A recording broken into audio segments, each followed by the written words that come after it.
آج ہمارے لوگ اسی میں بھٹک رہے ہیں، گھر کا گھر برباد ہو رہا ہے، خاندان کا خاندان برباد ہو رہا ہے۔ رشتہ تو کرتے ہیں لیکن یہ نہیں دیکھتے ہیں کہ وہ سنی ہے یا غیر سنی ہے۔ دولت دیکھتے ہیں، ثروت دیکھتے ہیں، بلڈنگ دیکھتے ہیں، سب کچھ دیکھتے ہیں، مگر یہ نہیں دیکھتے کہ اس کے دل میں عشق رسول ہے یا نہیں ہے، عشق رسول ہے یا نہیں ہے۔ میرے دوستوں بزرگوں سنو، قرآن پاک میں اللہ رب العزت ارشاد فرماتا ہے الخبیثات للخبیثین والخبیثون للخبیثات والطیبات للطیبین والطیبون للطیبات، کہ خبیث عورتیں خبیث مردوں کے لیے ہے، خبیث مرد خبیث عورتوں کے لیے ہے، اور نیک مرد نیک عورتوں کے لیے ہے، اور نیک عورت نیک مرد کے لیے ہے۔ اے میرے دوستوں بزرگوں، آپ جب شادی کریں تو اپنا ہم مذہب تلاش کریں، اپنا ہم مسلک تلاش کریں، اپنا ہم مشرب تلاش کریں۔ خدا کی قسم، آپ اگر غیر مذہب میں اگر آپ شادی کر رہے ہیں تو سنو، آپ کا وہ گھر جہنم کے باغوں میں سے باغ بن جائے گا۔ آپ نے دیکھا ہے ایک ہی گھر ہے، ایک ہی گھر ہے اور لڑائی جھگڑا شروع ہے۔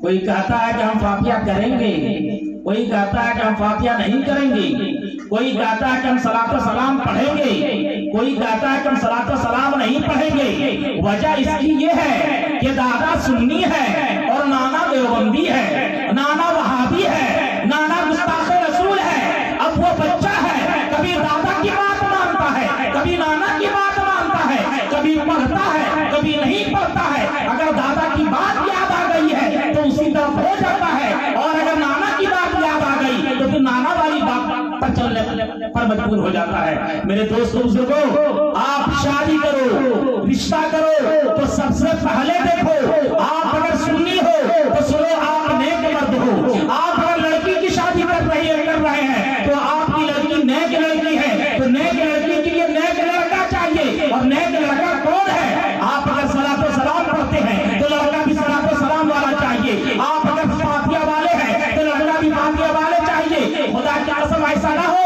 کہ اگر آپ فاتحہ درود والے ہیں، صلاۃ و سلام والے ہیں، اور کسی غیر کو تلاش کر کے آپ اس کے یہاں لڑکی دے رہے ہیں، چاہے اس کے یہاں سے لڑکی لے آ رہے ہیں، خدا کی قسم دونوں صورتوں میں آپ کا گھر تباہ و برباد ہو جائے گا۔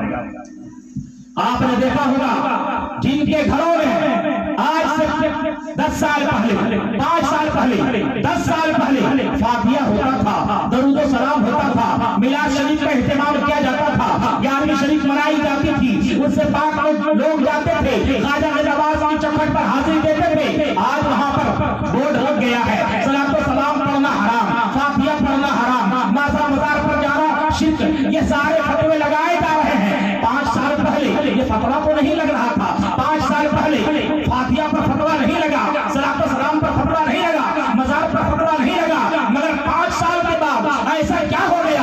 اتنی تبدیلی کیسے آ گئی؟ آخر زمانے نے کس طرف پلٹا کھایا ہے؟ اس گھر سے جہاں پر صلاۃ و سلام کی آواز آتی تھی، آج وہاں پر فتوے کے جملے نکل رہے ہیں۔ آپ غور کریں گے تو آپ کو معلوم چلے گا کہ 5 سال پہلے لوگ سب ٹھیک ٹھاک تھے، اور 5 سال کے بعد 5 سال پہلے اس کے یہاں شادی ہوئی، لڑکی کسی دوسرے کے یہاں سے آ گئی، کوئی بد مذہب کے یہاں سے آ گئی، اس نے اپنے شوہر کو بہکایا، اس نے اپنی نند کو بہکایا، اس نے اپنی ساس کو بہکایا۔ میرے دوستوں بزرگوں، یہی مخدوم پور کی سرزمین ہے، یہاں صرف 2 لوگ پہلے دیوبندی جماعت سے تعلق رکھتے تھے، آج سینکڑوں کی تعداد میں پہنچ گئے ہیں۔ اس کے ذمہ دار خدا کی قسم یہی رشتہ داری ہے، کیا یہی رشتہ داری ہے؟ صرف 2 لوگ تھے، یہ 2 لوگ سے سینکڑوں لوگ کہاں پہنچ گئے؟ کیسے پہنچ گئے؟ میرے دوستوں بزرگوں، صحابہ کی زندگی کا مطالعہ کرو، اسلاف کی زندگی کا مطالعہ کرو،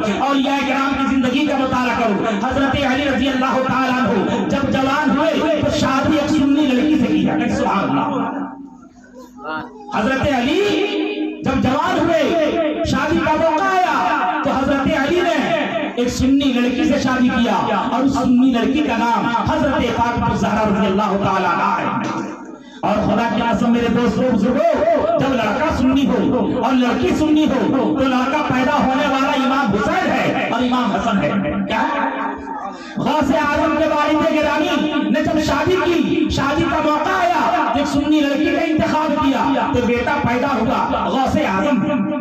حضرت خواجہ نواز رحمۃ اللہ علیہ کے والد گرامی جب شادی کرتے ہیں، جب سنی لڑکی سے شادی کرتے ہیں تو بیٹا غریب نواز ہو کر کے پیدا ہوا اور پورے ہندوستان کے راجا کہلائے، پورے ہندوستان کے راجا کہلائے. میرے دوست بزرگوں، آپ اپنے اسلاف کی زندگی کا مطالعہ کریں، اپنے بزرگان دین کا مطالعہ کریں. آپ دیکھیں گے کہ خدا کی قسم ہمارے کسی بزرگ نے بھی کسی غیر کے یہاں شادی نہیں کی، کسی غیر کے یہاں شادی نہیں کی. اور جب شادی نہیں کی ہے تو میرے دوست بزرگوں، کوئی علامہ اشرف قادری پیدا ہو رہا ہے، کوئی مجاہد ملت پیدا ہو رہا ہے، کوئی عاصم میاں پیدا ہو رہا ہے، کوئی اعلیٰ حضرت بن کر کے چمک رہے ہیں، کوئی مفتی اعظم بن کر کے چمک رہے ہیں. خدا کی قسم میرے دوست بزرگوں، آپ دنیا کے چہار جانب بزرگان دین کی زندگی کا مطالعہ کریں گے تو آپ دیکھیں گے کہ وہ تمام لوگ سنی گھروں میں پیدا ہوئے اور سنی لڑکیوں سے نکاح کیا تو ان کے لڑکے بھی نبی پاک صلی اللہ علیہ وسلم کے عاشق اور وفادار پیدا ہوئے ہیں، عاشق اور وفادار پیدا ہوئے ہیں.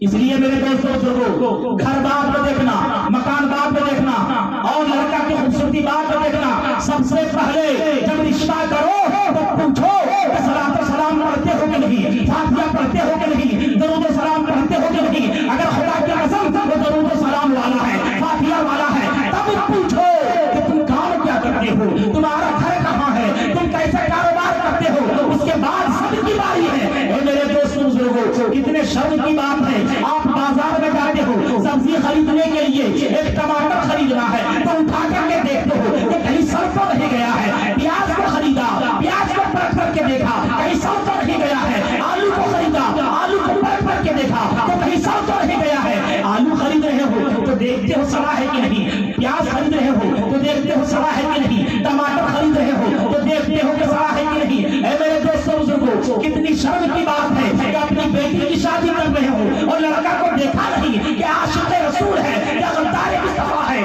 عاشق رسول ہے یا دشمن رسول ہے. آپ نے اس چیز کو دیکھا نہیں. سب سے پہلے اسی چیز کو دیکھنے کی ضرورت ہے. خدا کی قسم آپ اگر ہر نکاح میں، ہر شادی سے پہلے اگر اس چیز کو دیکھنا شروع کر دیا تو سنو، آپ کا گاؤں صحیح و سلامت رہے گا، کوئی بھٹک نہیں سکے گا. لیکن ہمارے یہاں اہل سنت و جماعت کے یہاں ہمارے علماء کرام، اہل سنت کے علماء، سنی علماء نے فتویٰ دیا کہ ان کی لڑکی کو لانا بھی حرام اور وہاں پر لڑکی دینا حرام، وہاں پر لڑکی دینا حرام. غور کیجئے گا میرے جملے پر کہ لڑکی دینا بھی حرام اور وہاں سے لڑکی لانا بھی حرام. لیکن اس کا فتویٰ سنو، ان لوگوں کا فتویٰ سنو. ان لوگوں کا فتویٰ یہ ہے کہ لڑکی دے دو اور لڑکی لے آؤ. کیا؟ لڑکی دے دو اور لڑکی لے آؤ تاکہ ہمارا مذہب پھیلے. اب بولو وہ کامیاب ہے کہ نہیں؟ وہ کامیاب ہے. کمزوری ہماری ہے، ہمارے علماء کی کمزوری نہیں ہے. ہمارے علماء نے فتویٰ دے دیا کہ اس کے یہاں رشتہ داری کرنا حرام، لڑکی دینا بھی حرام، لڑکی لانا بھی حرام. لیکن اس کے یہاں کا فتویٰ یہ ہے کہ لڑکی دے دو اور لڑکی لے آؤ. نتیجہ کیا نکلا؟ ہم نے اپنے علماء کی بات نہیں مانی اور ہم اس کے علماء کے چکر میں پھنس گئے. وہاں سے یا تو لڑکی لے آئے یا تو لڑکی دے دیے. دونوں صورت میں کبھی کبھی وہ دشمن رسول آتا ہے، گستاخ رسول آتا ہے تو اسے ہم مسلمان سمجھ کر کے سلام ٹھوک دیتے ہیں، مسلمان سمجھ کر کے سلام ٹھوک دیتے ہیں. سن لو، گستاخ رسول جو ہوتا ہے وہ مسلمان نہیں، کافر ہوتا ہے. کیا ہے؟ کافر ہوتا ہے. اور یہ میرا فتویٰ نہیں ہے، میرا فتویٰ نہیں ہے. خدا رب العزت ارشاد فرماتا ہے، یا ایھا الذین آمنوا لا تقدموا بین یدی اللہ ورسولہ واتقوا اللہ ان اللہ سمیع علیم. یا ایھا الذین آمنوا لا ترفعوا اصواتکم فوق صوت النبی ولا تجهروا له بالقول كجهر بعضکم لبعض ان تحبط اعمالکم وانتم لا تشعرون. تمہارے اعمال برباد کر دیے جائیں گے، تجھے خبر نہ ہوگی، تجھے خبر نہ ہوگی. میرے دوستو بزرگو، قرآن کا فتویٰ ہے. کیا ہے؟ قرآن کا فتویٰ ہے. اور 10واں پارے کی آیت کریمہ ہے، لا تعتذروا قد کفرتم بعد ایمانکم، لا تعتذروا قد کفرتم بعد ایمانکم. اے میرے دوست بزرگوں، سنی ہو تو پکا سنی بن کر کے رہو. پل والا سنی مت بنو کہ پپیتا والا سنی مت بنو کہ جہاں پر ذرا انگلی بھی مارا تو چھیڑا ہو گیا. کیا